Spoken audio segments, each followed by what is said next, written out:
ये जो हमारे दाएं बाजू पर काली पट्टी जो बांधी गई है, 26 तारीख को गर्दनी बाग में all India Muslim personal law board का एहतजाजी प्रोग्राम हुआ था, जिसमें मुल्क के जो जितनी तंजीम है, चाहे वो देवबंदी फिरका से ताल्लुक रखता हो, चाहे जिस शोबे से ताल्लुक रखता हो, सारी तंजीमें उस एहतजाज के अंदर शामिल हुए थे। और मकसद यह है कि जो हुकूमत वक्फ अमेंडमेंट बिल जो लाना चाहते हैं मुसलमानों के खिलाफ, उस बिल को भरपूर तरीके से एहतजाज करना है और उसकी मुखालफत करना है, ताकि गवर्नमेंट वो बिल न ला सके। गवर्नमेंट का नापाक इरादा है कि हमारी मस्जिदों पर, हमारे जो इबादत गाहें हैं, हमारे जो कब्रिस्तान है, इनका पर वो कब्जा करना चाहती है। तो इसकी वजह से हुकूमत को बदलाने के लिए हम इसको नहीं चाहते हैं। All India Muslim personal law board ने इस जुमे के बारे में, जुम्मतुल वरा के बारे में कहा था कि हर पूरे इंडिया के अंदर, पूरे हिंदुस्तान के अंदर जहाँ भी मुसलमान आबाद है, सारे मुसलमान जुमा के दिन काली पट्टी को बांधकर हाथ पर आना है और एहतजाज दर्ज कराना है। इसी बुनियाद से हम लोगों ने भी ये पट्टी को बांधा है और हम लोग हुकूमत को बताना चाहते हैं कि ये बिल बिल्कुल सरासर ये आइन के खिलाफ है।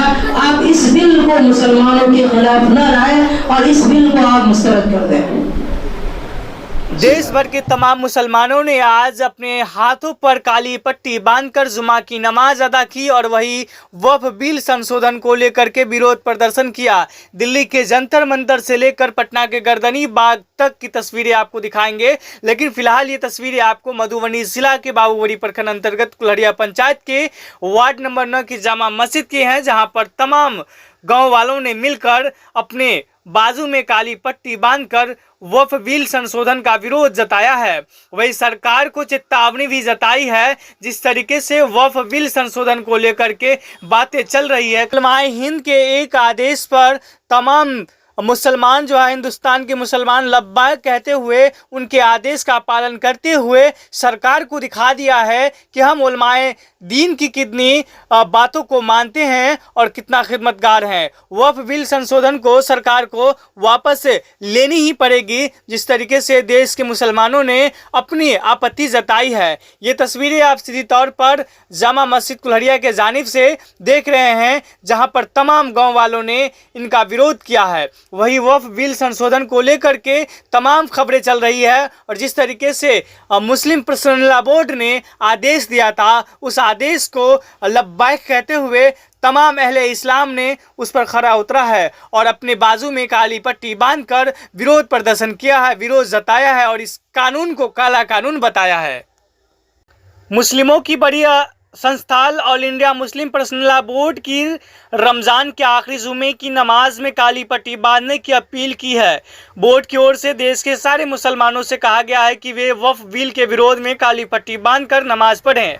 ऐसा तो इस बिल के विरोध के लिए किया जा रहा है। इस संबंध में मुस्लिम पर्सनल लॉ बोर्ड ने एक वीडियो जारी किया है, तो वही ट्वीट करके भी ऐसा करने के लिए कहा है। पिछले दिनों दिल्ली में भी all India Muslim personal law board के आह्वान पर वक्फ बिल के खिलाफ एक बड़ा प्रदर्शन हुआ था। पर्सनल लॉ बोर्ड से जुड़े कई मौलवियों ने अपील किया कि अलविदा नमाज में जाए तो दाएं बां पर काली पट्टी बांध रखें। नमाज के दौरान काली पट्टी बांधी हुई तस्वीरें भी खिंचवाएं और उन्हें सोशल मीडिया पर वायरल करें। इससे पहले इस बिल के खिलाफ आम मुसलमानों से राय दर्ज कराने का अभियान भी छेड़ा गया था।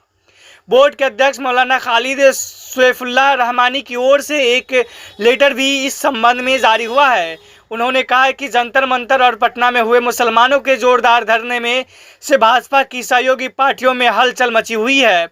अब 29 मार्च को विजयवाड़ा में भी एक बड़े विरोध प्रदर्शन की तैयारी है। उन्होंने कहा है कि वक्फ संशोधन बिल एक गहरी साजिश है। इसका साफ उद्देश्य यह है कि मुसलमानों को उनकी मस्जिदों, ईदगाह, मदरसों और दरगाहों, कब्रिस्तानों और अन्य धार्मिक अवैध सामाजिक संस्थान से बेदखल कर दिया जाएगा। अगर यह बिल पारित हो गया तो सैकड़ों मस्जिदें, ईदगाह, मदरसे, कब्रिस्तान और अन्य चैरिटी संस्थान हमारे हाथ से निकल जाएगी। इसलिए देश के हर मुसलमानों की यह जिम्मेदारी है कि वह इस बिल का पुरजोर विरोध करें। देश के तमाम मुसलमानों से बोर्ड अपील कर रहा है कि वे जुमा ईद-उल विदा के दिन अपने हाथ पर काली पट्टी बांधकर मस्जिद आए और अपने दुख एवं आक्रोश का शांतिपूर्ण मौन रखकर प्रदर्शन करे। बता दें कि वक्फ बोर्ड पर बिल लाने की तैयारी है। फिलहाल इस पर संसदीय समिति में विचार चल रहा है। सरकार का कहना है कि इससे मुस्लिमों के हित सधेंगे और वक्फ संपत्ति पर अवैध कब्जे भी खत्म होंगे। वही मुस्लिम समुदाय के तमाम लोग मानते हैं कि ऐसा करके उनके मजहबी मामलों में सरकार दखल दे रही है। जम्मू कश्मीर में कठुआ में मुठभेड़ में कम से कम 5 आतंकी मारे गए। वही पुलिस की 4 जवान शहीद हो गया। शुक्रवार को चौथे जवान का शव पाया गया। बने रहे खबर एमएसपी न्यूज़ 24 के साथ। यह विरोध प्रदर्शन जामा मस्जिद कुलरिया दत्ता के जानिब से की जा रही है। आप सीधी तौर पर टीवी स्क्रीन पर देख रहे हैं एमएसपी न्यूज़ 24 के माध्यम से।